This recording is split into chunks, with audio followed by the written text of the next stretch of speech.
5 cargamentos de fentanilo y metanfetaminas fueron interceptados en el cruce fronterizo con Arizona. La tarde comenzaba a rendirse ante la noche sobre el Golfo de México.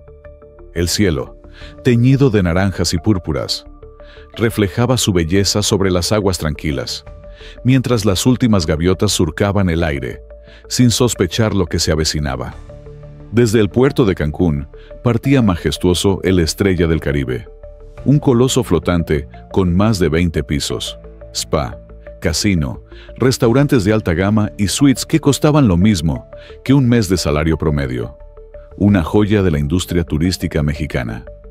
A bordo, el ambiente era de fiesta. Los turistas, en su mayoría estadounidenses, canadienses y europeos, brindaban al sonido del saxofón en la cubierta. Se tomaban selfies en el atardecer y hacían planes para sus días en alta mar. Algunos hablaban de buceo en Cozumel, otros soñaban con cenas románticas bajo las estrellas. Pero nadie, absolutamente nadie podía imaginar que el suelo que pisaban escondía una verdad tan oscura como letal. En las entrañas del barco, ocultos detrás de paneles diseñados para resistir escáneres y perros rastreadores, yacían más de 250 kilos de fentanilo puro, un veneno silencioso, una sustancia tan potente que unos pocos miligramos bastan para matar. Cada paquete era un boleto a la muerte empaquetado con precisión quirúrgica. Y lo más aterrador, tenía destinos marcados: Miami, Nueva Orleans, Barcelona, Nápoles. Era una red internacional camuflada de crucero de placer. Pero esta no era solo una operación de contrabando. Era una trampa cuidadosamente colocada. Una cacería que llevaba más de 7 meses en preparación, liderada por agencias de inteligencia mexicanas y estadounidenses. Y aquel 18 de junio, la trampa se cerró. ¿Puede el turismo ser una fachada tan perfecta que nadie mire 2 veces? ¿Puede un crucero de lujo ocultar un crimen a escala continental? Este no es solo el relato de una incautación, es el destape de una red que conecta al narcotráfico con los pasillos del Poder Judicial. Y lo que vas a descubrir te va a dejar sin palabras. Quédate hasta el final, porque este viaje no termina en Cancún, comienza ahí. Comenta aquí abajo, ¿qué harías si descubres que tu crucero de lujo es, en realidad, una tapadera del narcotráfico? ¿Confiarías en las autoridades o pensarías que formas parte de una película de acción? A las 17:42, con el sol desapareciendo tras el horizonte y tiñendo el cielo de un rojo intenso, la calma fue interrumpida por un zumbido creciente. Primero fueron las hélices del helicóptero Black Hawk, luego las siluetas veloces de las lanchas tácticas cortando el agua. En cuestión de segundos, el crucero Estrella del Caribe fue rodeado por aire, mar y fuego. Lo que parecía una noche de entretenimiento y buffets abiertos se transformó en un operativo de alto riesgo. Omar García Harfuch, reconocido por su historial contra el crimen organizado, estaba al mando. Todo estaba coordinado al milímetro. Comunicación encriptada, maniobras simultáneas y un equipo élite compuesto por agentes de la Marina, la DI y un grupo de intervención especial. Desde el aire se aseguraba el perímetro. Desde el mar, las embarcaciones rápidas subían por las escalerillas del crucero con precisión quirúrgica. En la cubierta, turistas confundidos grababan con sus celulares. Algunos pensaban que se trataba de un espectáculo sorpresa. Martha Jenkins, turista de Ohio, fue una de las primeras en subir el video. Pensé que era una especie de simulacro de seguridad, hasta que vi los rifles. El capitán Antonio Méndez, con voz temblorosa y bajo presión, recibió la orden directa: apagar los motores, entregar el control y cooperar. No opuso resistencia. En menos de 10 minutos, todo el sistema de mando del crucero estaba bajo custodia federal. Las luces del barco no se apagaron, pero el ambiente cambió. Los aplausos del show nocturno fueron reemplazados por murmullos, oraciones y miradas de pánico. Nadie sabía realmente qué pasaba, pero todos sabían que ya nada sería igual. Si estás siguiendo este caso, no olvides suscribirte al canal, darle like a este video y compartirlo. La verdad necesita ser escuchada por todos. Y esto apenas comienza. Mientras el resto del equipo aseguraba a los pasajeros en las zonas comunes del barco, un grupo reducido de agentes descendió al corazón de la nave, la zona de máquinas. Allí, tras una puerta sellada electrónicamente, hallaron una bodega que no figuraba en los planos oficiales del crucero. Todo parecía meticulosamente diseñado para no ser descubierto jamás. Lo que encontraron fue un rompecabezas de ingeniería criminal, paneles falsos, paredes que se retraían al accionar mecanismos ocultos, sistemas hidráulicos diseñados para sumergir paquetes en caso de inspección marítima. Todo tenía una precisión aterradora. Cada compartimento contenía bolsas selladas herméticamente, catalogadas por códigos, pesadas con exactitud quirúrgica y etiquetadas con destinos finales: Miami, Nueva Orleans, Barcelona, Nápoles. Las rutas del turismo internacional eran también las venas por donde fluía el veneno del narcotráfico. El total incautado superaba los 250 kilos de fentanilo puro, con un valor estimado de más de 380 millones de dólares en el mercado negro, suficiente para causar más de 25 millones de sobredosis letales. Pero ese no fue el único hallazgo. Al llegar al camarote presidencial, lo inesperado paralizó a los agentes por un segundo. Raúl Velázquez Cordero, el magnate detrás de la empresa Turismo Azteca, los esperaba sentado en una silla de piel, mirando el mar por la ventana como si supiera que el momento había llegado. No se resistió. No preguntó por qué estaban ahí. No gritó. Solo dijo una frase, con una calma que heló la sangre del oficial al mando. Ya era hora. Aquel hombre, aplaudido por revistas de negocios, galardonado por su labor filantrópica y dueño de una de las flotas turísticas más grandes del Caribe, acababa de revelar con esa frase que no era solo un empresario, era algo más. Tal vez la pieza clave de una maquinaria mucho más profunda. Tal vez el eslabón final antes de abrir la puerta al infierno.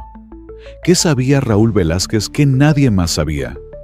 ¿Y por qué parecía tan preparado para caer? Lo que vendría después cambiaría la historia del caso para siempre. No era solo un narcotraficante encubierto. Raúl Velázquez Cordero era un archivista meticuloso del crimen institucionalizado. En su lujosa suite, una habitación insonorizada, decorada con mármol y madera importada, los agentes hallaron el verdadero tesoro de la investigación. Y no era dinero. Era información. 3 cuadernos de pasta negra, idénticos, cuidadosamente organizados, llenos de caligrafía precisa y nombres escritos en tinta azul. Las hojas numeradas, los montos, anotados con fechas exactas. Las iniciales de funcionarios judiciales aparecían junto a transferencias bancarias, entregas en efectivo y favores concedidos. Algunos nombres estaban subrayados, otros rodeados por círculos rojos con la palabra clave al lado. Cada juez, cada fiscal, cada peso está aquí, dijo Velázquez mientras observaba cómo los agentes hojeaban las páginas. Y no mentía. Allí estaban las entrañas de un sistema podrido. Jueces federales, fiscales regionales, magistrados con toga y sonrisa pública, todos conectados a una red de impunidad silenciosa. Los pagos cubrían desde retrasos estratégicos hasta liberaciones inmediatas, pasando por el encubrimiento de pruebas, traslados de jurisdicción e incluso la eliminación de expedientes digitales. Todo con precios distintos. Todo con precisión de reloj suizo. Lo más escalofriante no era solo el contenido, era el tiempo. La red llevaba operando 9 años. 9 años de sobornos disfrazados de favores. 9 años en los que criminales salían libres mientras las familias de las víctimas esperaban justicia. 9 años en los que el sistema judicial mexicano, supuestamente ciego, tenía los ojos bien abiertos y los bolsillos aún más. En la madrugada, mientras los turistas eran devueltos a tierra firme, Velázquez no se callaba. Hablaba y hablaba, como si llevara años esperando ese momento. Como si por fin pudiera liberarse de un peso más peligroso que el fentanilo, el de la verdad. Y en esa suite, bajo la tenue luz de las lámparas náuticas, surgía una pregunta inevitable. ¿Cuánto cuesta el silencio de un juez? ¿Y quién estuvo dispuesto a pagarlo durante casi una década? El eco de esa pregunta comenzaría a retumbar en lo más alto del poder. El amanecer del 19 de junio trajo consigo una tormenta, pero no de nubes. Era una tormenta de titulares. A las 7:30 de la mañana, en una conferencia de prensa conjunta transmitida en vivo a ambos lados de la frontera, Omar García Harfuch y Michael Avetsan, titular de la DEI de Estados Unidos, pusieron fin a las especulaciones. No se trataba solo de una red de narcotráfico disfrazada de crucero. Se había destapado un entramado de corrupción judicial sin precedentes. Las palabras de Harfuch fueron claras y demoledoras. No es solo droga, es complicidad. Y no desde abajo. Desde arriba, Avetsan, más sobrio, pero igual de contundente, agregó: estamos hablando de una estructura diseñada para proteger al crimen, no para perseguirlo. Y entonces comenzó la caída. A las 10:15 de la mañana, 3 jueces federales fueron arrestados en 3 ciudades distintas, de manera simultánea. Uno fue capturado en bata de dormir, justo cuando abría la puerta de su casa en Ciudad de México. Otro, en Cancún, mientras dejaba a su hijo en la escuela. Pero el más impactante fue el del juez Octavio Mendoza Herrera, en un restaurante de Polanco, aún con la servilleta sobre las piernas y el café humeante frente a él. Las cámaras de los comensales captaron el momento. 12 agentes rodeando la mesa, esposas en mano, y una frase que ya es historia. Ya no hay nadie que conteste esa llamada, señor juez.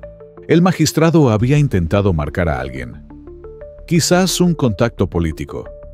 Quizás un aliado en la sombra. Pero esta vez, la red estaba rota, y el sistema, por primera vez en mucho tiempo, comenzaba a girar su engranaje hacia la justicia real. Las imágenes recorrieron las redes como una avalancha digital. Las portadas no hablaban de entretenimiento, ni de turismo. Hablaban de traición institucional, de justicia vendida, de un país que por fin abría los ojos. El caso de la Estrella del Caribe ya no era solo un decomiso, era un símbolo, una grieta abierta en el muro de la impunidad. Y la pregunta era inevitable: ¿hasta dónde llegaría este terremoto? Lo que comenzó como un decomiso impactante, pronto se convirtió en una revelación en cadena. A medida que los días avanzaban y las declaraciones fluían, las piezas del rompecabezas empezaban a encajar. El Estrella del Caribe no era solo un vehículo, era un engranaje. Un actor más en una obra criminal perfectamente ensayada. Los testimonios se multiplicaban. Camareros, músicos, personal de limpieza, cocineros. Muchos, sin saberlo, trabajaban dentro de un monstruo. Algunos declararon haber notado movimientos extraños en las bodegas o zonas a las que nunca tenían acceso. Otros recordaban órdenes estrictas de no preguntar o no acercarse a ciertos compartimientos. El silencio no era una norma, era una advertencia no dicha. Tras extensas entrevistas y análisis forenses, 37 miembros de la tripulación fueron liberados, principalmente empleados de áreas de servicio que no tenían relación con las rutas de carga. Pero las detenciones no se detenían. Capitanes, técnicos, encargados de logística y comunicaciones, seguían bajo investigación. La pregunta clave era: ¿quién sabía y quién solo obedecía? Mientras tanto, el buque fue remolcado lentamente hacia el puerto militar de Progreso, Yucatán, para una inspección más profunda. Y lo que allí se descubrió terminó de confirmar lo que muchos ya temían.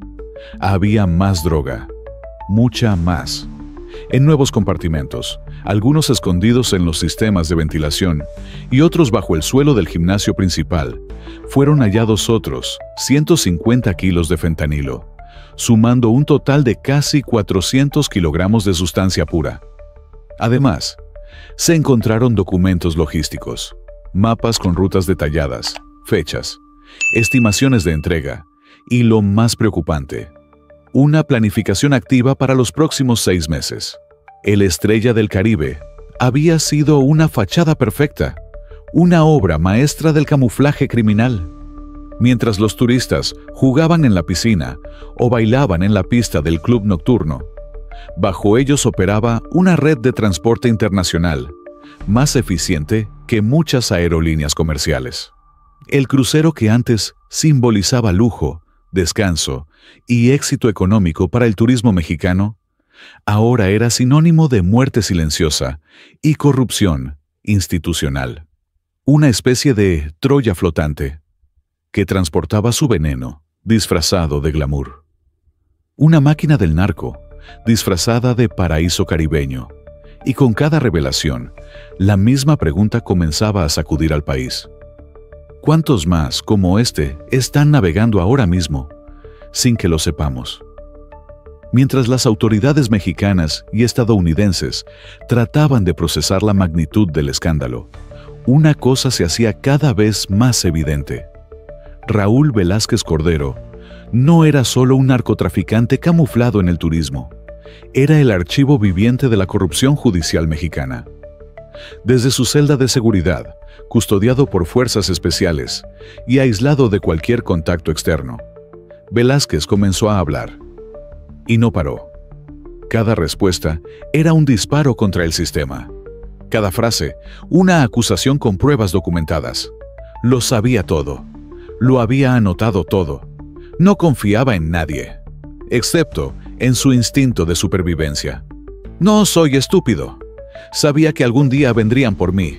Así que me preparé. Esa fue una de sus primeras frases durante el interrogatorio. Y vaya si lo estaba. Presentó documentos, respaldos digitales, transferencias, grabaciones de audio.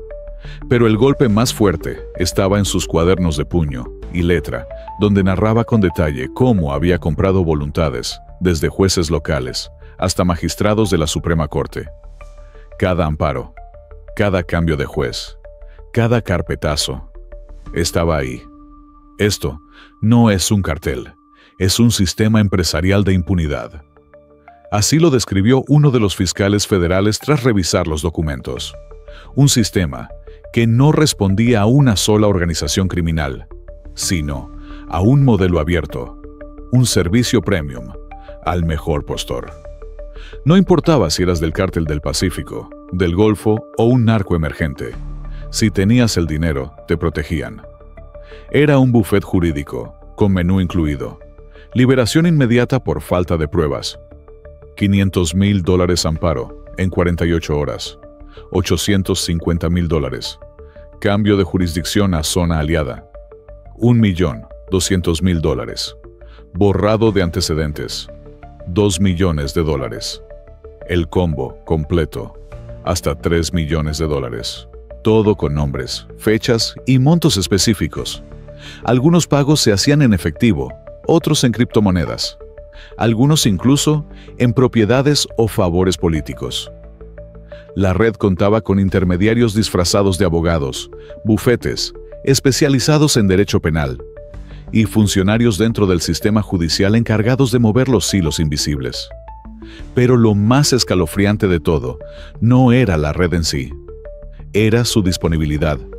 No era un sistema de un cartel, era una plataforma de impunidad, abierta, silenciosa y con cobertura nacional. Velázquez no solo se salvaba con sus palabras, estaba, sin saberlo, redibujando el mapa de la corrupción en México. La tarde del 20 de junio, el país aún digería las confesiones de Raúl Velázquez y el desplome de figuras judiciales cuando ocurrió lo inevitable, el contraataque. Un convoy de seguridad federal, compuesto por 5 camionetas blindadas y escoltado por patrullas de la Guardia Nacional, se desplazaba por la autopista México-Toluca. En su interior, viajaban 3 jueces federales detenidos, trasladados bajo estricta vigilancia para ser presentados ante un tribunal especial. El trayecto debía ser breve y seguro, pero a la altura del kilómetro 42, la carretera se convirtió en un campo de guerra. 4 vehículos sin placas, con hombres encapuchados y fuertemente armados, bloquearon ambos carriles. La emboscada fue rápida y violenta. Abrieron fuego con rifles de asalto, buscando detener el convoy y extraer o asesinar a los detenidos. No era un intento de rescate, era un mensaje: el que hable, muere. Los elementos de seguridad respondieron con fuerza. Durante casi 7 minutos, el eco de las balas retumbó en las montañas. Automovilistas se lanzaron al piso. Algunos huyeron en reversa por la carretera. Al final, 2 atacantes murieron en el lugar. 3 más fueron capturados, y el convoy siguió su ruta. Ninguno de los jueces ni los agentes resultó herido de gravedad. Pero el mensaje fue claro: los cárteles no iban a quedarse cruzados de brazos. La información que estaba saliendo a la luz tenía demasiado valor y demasiados enemigos. Esa misma noche, Raúl Velázquez fue trasladado a una ubicación secreta bajo un esquema de protección extrema.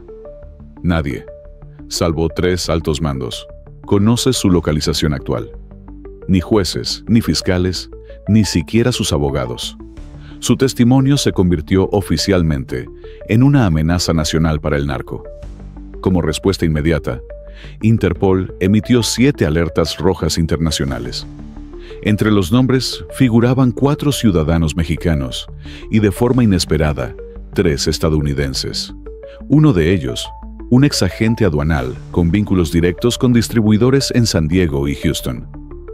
La red era más extensa de lo que se creía. El sistema temblaba y el narco estaba dispuesto a matarlo antes de que hablara más. ¿Hasta dónde estarán dispuestos a llegar para silenciarlo? ¿Y cuántos más caerán antes de que la verdad llegue completa?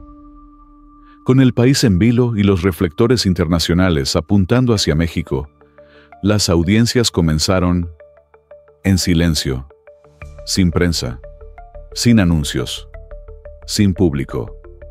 Los jueces que normalmente presidían estos casos fueron apartados. En su lugar, se trajeron magistrados de otros estados, de trayectorias limpias, sin vínculos conocidos con el aparato corrompido. Sus identidades fueron protegidas como si se tratara de testigos clave. El ambiente en cada sala era tenso, blindado. Cada audiencia era un campo minado, donde una palabra podía derrumbar carreras enteras. Mientras tanto, los cateos simultáneos a despachos jurídicos comenzaron a rendir frutos escalofriantes. En uno de ellos, ubicado en un elegante edificio del Paseo de la Reforma, los agentes encontraron una bóveda oculta tras una biblioteca falsa. Dentro, más de $12 millones en efectivo, relojes de lujo, criptomonedas almacenadas en dispositivos físicos y, lo más perturbador, una carpeta plastificada con el título Jueces activos, tarifario vigente. Era literal. Una tabla con nombres codificados, jurisdicciones, especialidades y precios estimados por tipo de favor judicial. Amparo express, $600,000. Cambio de jurisdicción, $1,100,000. Inhibición de pruebas clave, $900,000. Archivo definitivo del caso, $2 millones. Blindaje total. Precio negociable. Era más que una red de corrupción. Era un sistema empresarial de impunidad, con catálogo, tarifas y opciones. Como quien elige una cena en un restaurante de lujo. Pero aquí, el platillo era la justicia mexicana. La indignación ciudadana no tardó en estallar.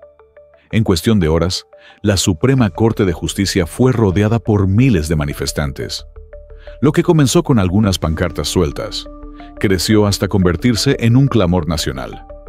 Desde Tijuana hasta Mérida, las calles se llenaron de carteles que decían: "Ni un juez vendido más. La justicia no se compra. Queremos un país donde la ley valga para todos". La presión no solo venía del exterior. venía desde el alma herida de una sociedad cansada. Una sociedad que había aprendido a desconfiar del sistema, pero que ahora veía una posibilidad, mínima, frágil, de transformación real.